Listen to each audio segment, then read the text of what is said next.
makes you so sick at heart that you can't take part. You can't even passively take part. Today, it's time for some good old gossip, good old lefty gossip, because I know nothing is a bigger obsession to the online left than gossiping other online leftists. And well, this brings me hits and views, so I'm afraid I must join in. So, the topic of this conversation is Virgil Texas, the former Chapo Trap House member and later Bad Faith podcast co host, who has mysteriously disappeared off the face of the earth. And we all should know why. So, there have been numerous allegations towards Virgil Texas that he has participated in some questionable relationships with underage women. And I'm not here to discuss whether I think these allegations are true or not. We don't know. But they're not exactly new. So the first, so rumors had already abounded for quite some time now. And this is from 2020 when he apparently, so I don't watch Chapo Trap House on a regular basis, to be honest. So I have no idea when he, I guess, suddenly disappeared from the show. And there was a tweet here. What happened to Virgil Texas? Did he quit? Is he high as fuck on disassociatives? Did the rumors about him dating an underage girl get him in trouble? Why are all his close friends being so tight lipped about it? Well, anyway, shortly after that, it was announced that he quit Chapo Trap House. And there was a statement here. It seemed like, I guess, a normal uh your typical someone left the company or left the show type statement, though I find it there was something strange about it, and it's like the separation is mutual and amicable, and I'm not sure like if it really was that mutual or amicable. You would have had to say that it is mutual or amicable. Like you would have emphasized the fact that he is moving into something else, and you don't need to say anything beyond that. Like, we all know, when you have a band and the lead singer suddenly decides to go solo, they just announce that he's heading into different pastures. Don't need to explain that there was potential conflict among them. But yeah, anyway, so he started the Bad Faith podcast, and then this happened. So this was June 9th, and a woman called Jennifer Saber tweeted quite a story. So when I was a teenager, I thought Virgil Texas was very funny. I asked him to proofread an essay I submitted to a website and emailed it to him. The essay was about turning 16. We talked a little bit, and I thought he was very cool because he was funny and he lived in New York. After talking, we shared phone numbers and texted late at night when I was alone in my childhood bedroom. That turned into FaceTiming and him talking to me about Mary Calloway, who I think was his girlfriend at the moment. I remember sending me a Soko song about a woman jealous of another woman. After Mary left New York, Virgil and I started FaceTiming more regularly. If I recall correctly, school was not in session for me and I could stay up late with him on FaceTime. I believe that we were in a long distance adult relationship as he requested things of that nature from me. I recall that this was around the time of Rebel Girl, where Sam Hyde performed. I don't want to give explicit details of what happened over FaceTime, but I think you get the idea, and it was traumatizing for me for many years. Eventually, Justin, or Virgil's real name, lost interest in me, not after telling me that I had a nice chest, not the word he used, quote, for my age, and made fun of people with autoimmune diseases, and we stopped communicating. I went to college a year or so after. During college, I started to realize that this wasn't normal and that it had a negative impact on my emotional health. I asked Mary for help, and she said, "What do you want me to do?" I felt awful, like it was my fault. It was a terrible time in my life. So, Yep. And after that, Virgil disappeared. Literally disappeared off the face of the earth. This was June 9th. His last tweet was the day before, June 8th. And he has not appeared on the Bad Faith podcast since that time. So, yeah. Is this. These must be. New York mayoral race is depressing. Is Obama a narcissist? Yeah, is this. I think this might be his last one. So this was from. Seem less alienating. June 8th. Yeah. June 8th.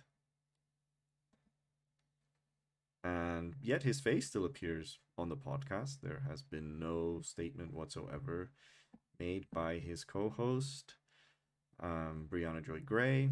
And this is what's really problematic. Like, I have a real issue with people who are essentially moralizing on the left.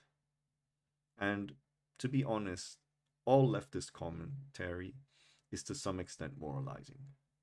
Like, you can't strip moralizing out of leftism. We have to engage in that. But that also means that you have to subject yourself to a higher standard than everyone else. And the irony is that Briahna Joy Gray's reaction to this, or rather lack of reaction to this, is exactly what you would expect, a giant corporation to do.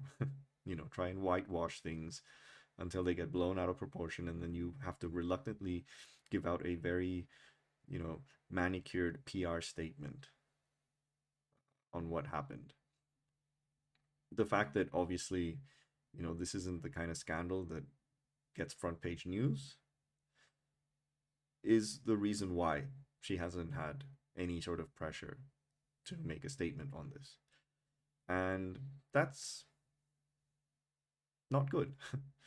That is bad faith, which I've always thought that this podcast has the most appropriate name for any podcast in the world, because there is so much bad faith in the type of commentary that Briahna engages in, whether it's things like forced to vote,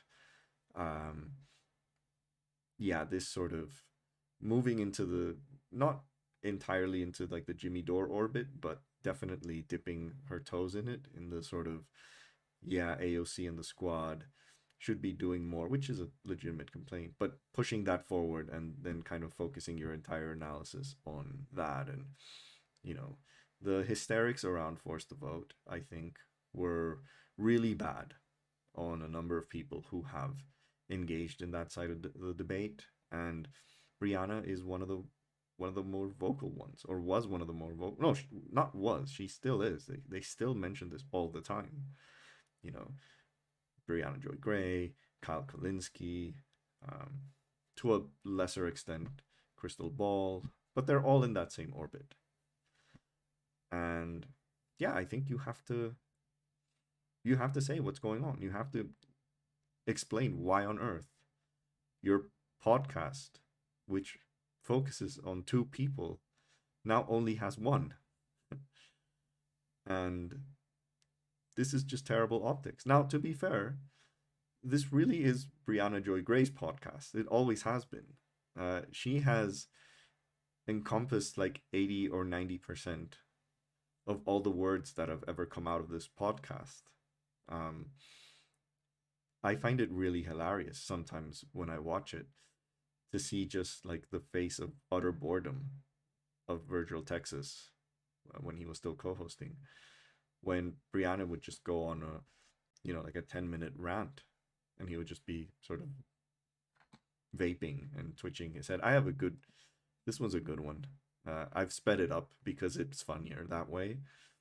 But yeah. It's not an inside-outside strategy. Those are not choices. It has to be both. Obviously, a bunch of people with like flags standing outside the White House have less power than someone who's a congresswoman in the White House, who has less power than a congresswoman in the White House who's working in tandem with the people with flags who can cause a ruckus. Like, this is not a binary choice. And the whole point is, like, this argument is getting framed as you're against the insiders, you're against the squad. No, I want the squad to realize that the only power they really have as quote-unquote insiders are to try to outmaneuver Pelosi. You're not outmaneuvering Pelosi. It's never going to he looks like really thrilled. He looks. I wonder how many times it crosses his mind. Should I have stayed at Chapo? In moments like this. Because just look at that face. Happen. Pelosi has been aggregating power to herself for 30 years, and people owe her favors the likes of which you'll never begin to be able to overcome. She has more money, and more power, and more contacts, and more wealth than anybody in Congress. And a bunch of little socialists aren't going to change that. But don't despair. Don't freak out. Don't be sad. Because what Nancy Pelosi doesn't have is the people and the court of public opinion and millions of dollars at small dollar donations that decouple them entirely from being responsible to this corporate machine that everybody else has been beholden to. That's the whole point. What's so frustrating is not that anybody hate. Like I don't hate AOC. I don't have any feelings about these people. They're not my friends. But that they are holding this enormous wealth of power that they earned in the goodwill of millions of people. No, they are national politicians, but they benefit from national goodwill and national campaigns and national fundraising efforts to get where they are. And so they don't have to give a crap about that. They can say, all I care about my constituents, I'm going to keep my head down. And it That's goes fine, but they don't on at the same time get to enjoy the and benefit on. of being kept on the pedestal that this national audience put them on. I wonder if he's playing So they got to Candy make a choice. And I Crush think that they should choose not while to this is forego going the power on. that comes from that national audience. They shouldn't court the national audience just because it's nice for people to love you and to be on the cover of magazines. They should do it because that represents real power in terms of campaign dollars and ability to mobilize. And also, yes, to organize, to James' point. And that they don't realize that they think that, oh, we got to choose inside, outside, or if we play nice and keep our heads down. You just see this new article, this book, Nancy Pelosi's book, that has apparently a whole chapter about how she's Come doing on, let him squad. get a Bring this word book in, out, yeah. please. About, yeah. Sorry, yeah. I did, I saw that. You know, like, It's pretty funny. If you want to read that's that, what it is. That's what you're up against. So do you want to be with us, or do you want to keep getting cut by Nancy And she Pelosi? goes on and on. it's well put. Well put. You want to Yeah, so that is your typical bad faith podcast. Like I said, 80-90% Briahna Joy Gray. But yeah, I do think that this is an attempt to kind of make people think that this didn't go on. And that is for people who are on the left, especially that degree of, I guess, opposition to establishment politicians, you should not behave exactly like establishment politicians and major corporations and try and whitewash an incident where you have to, and I don't want to just pin the whole blame on Briahna Joy Gray. I think Virgil Texas needs to man the fuck up and make a statement and either admit that he did this and that he's apologetic and that he's gonna, do something about it, or flatly deny it and give some sort of evidence that it's not true. Because his behavior is the exact same behavior of someone who is guilty and doesn't want to be, wants people to forget that this all happened. And the irony is that it's going to bite him in the ass one day. Because when he decides to go back into the public spotlight, this is, the first thing that people are going to ask is, where the fuck were you all these months or all these years, however time he decides to disappear? I don't know. But you can have a podcast that has 2 co-stars and just have one of them disappear over an allegation that is very concerning, and both being supposed leftists, and just pretend that nothing happened. It's incredibly bad optics, and it's incredibly bad faith. So, who knows when Virgil Texas will reappear? But in the meantime, if you like this video, please like, please share. Most importantly, please subscribe. Thank you.